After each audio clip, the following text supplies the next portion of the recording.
These are young of the year coho salmon, and there's probably 15 to 20 of them.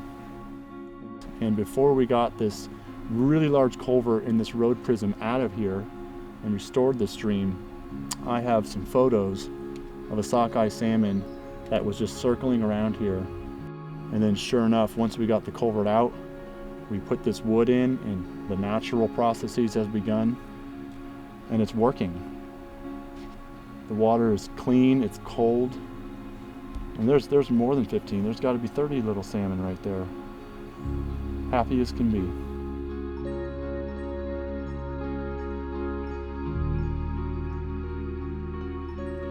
I'm Luke Kelly.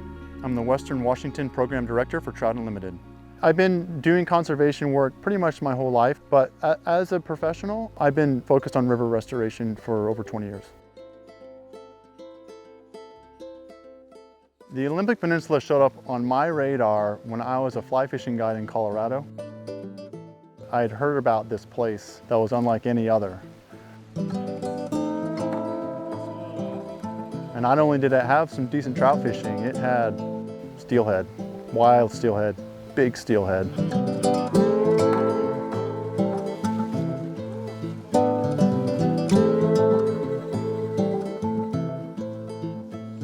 These wild rivers that come off of the Olympic Mountains are very dynamic, and each one is unique.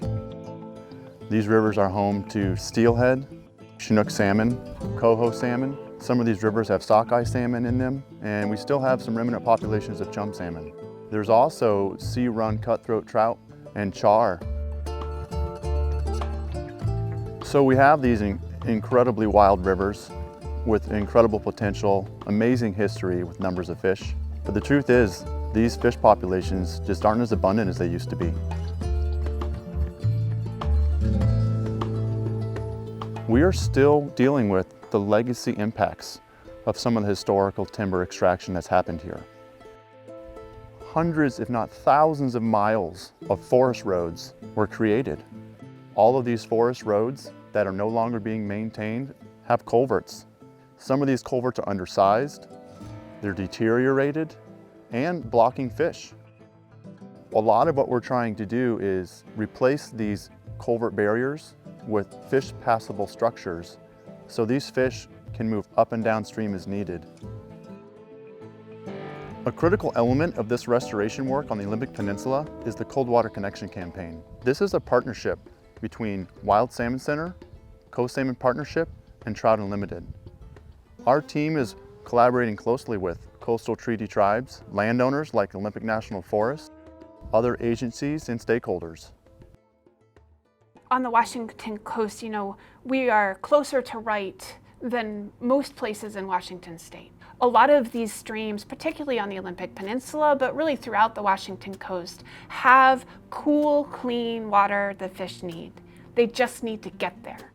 You often think of fish passage, big, large dam projects, but we have these 1,000 mini dams, right? I love it. Yeah. So what we're doing with the Cold Water Connection campaign and all of these barriers is, as we correct them, we are taking out a dam one at a time. It may not be a concrete wall, it may be a round culvert, but it is opening up access for these fish. Opening up these culverts actually will help get these fish to cold water sources to withstand warmer temperatures in the summer. Our idea is to replace this culvert with something that, as a fish is migrating upstream or downstream, they won't realize they're in a culvert. It's been great to see the Cold Water Connection campaign come together. The tribes, the county, federal government, funding agencies, private landowners come together and identify those barriers that we want to take care of first.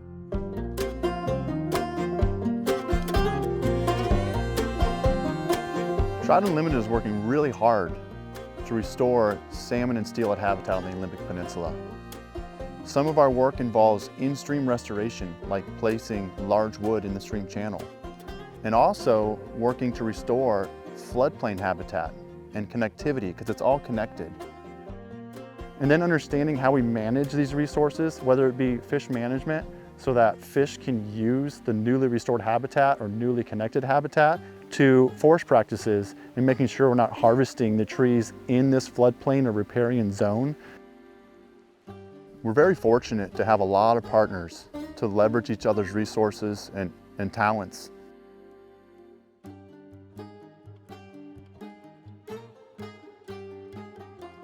We know that nationally, Trout Unlimited has worked with our agency's leadership to develop a Keystone Agreement, which sets the stage for all of us to be able to work and learn together. And they're good paying jobs. People can stay, they can continue on in natural resources fields as a family. Yeah. It's really important to the legacy of the area. Good to see you. Good to see you again, Luke. You got a lot of work going right now? Oh yeah, been doing a lot of fish projects. We got a lot ahead of us. It's created a lot of work for us, and we appreciate the opportunities every single time. You know, there's a lot of federal infrastructure funding coming our way. Excellent. But we really need guys like you, boots on the ground. And in the end, it should benefit us, right? It benefits you and your company. It benefits the fish. And it really benefits the whole local communities. Well, we're ready to go to work.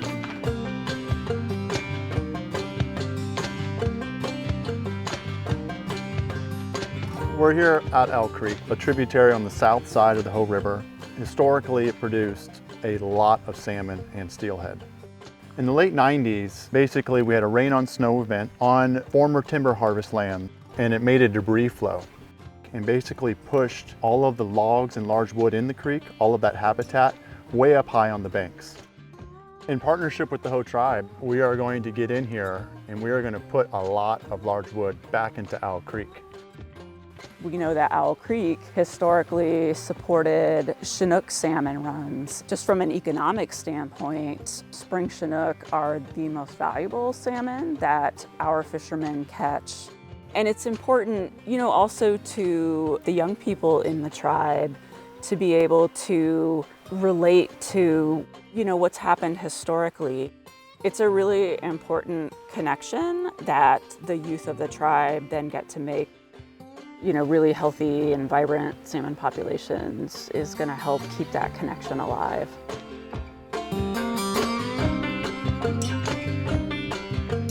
At the Coolier Tribe, we are focused primarily on leading restoration in the main stem, but there's work that needs to be done throughout the entire watershed. Our salmon don't just need the main stem, they need all sorts of habitat throughout the system, including those smaller tributaries. One person can't do it all, one group can't do it all, and we need partners like Trout Unlimited who are doing a lot of the work on those culverts and a lot of those smaller tributaries so that we can focus our efforts on the main stem, and together we get a complete picture.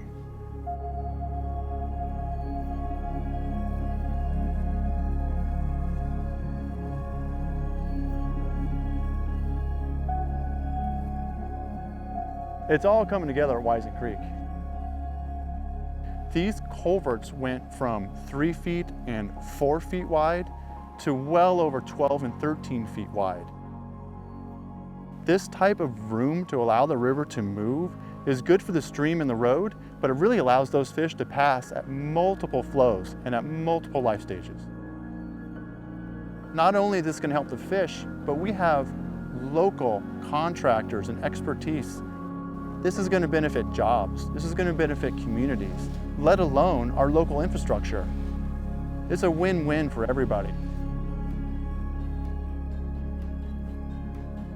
I'm really encouraged about the opportunity to restore the Olympic Peninsula. We've prioritized the projects and we know what we need to do. We have incredible federal infrastructure investments at hand. We have partners coming to the table time and time again with real dedication. And really coming together and collaborating is how we're going to get it done. That's how we're going to really restore this habitat and restore these fish populations.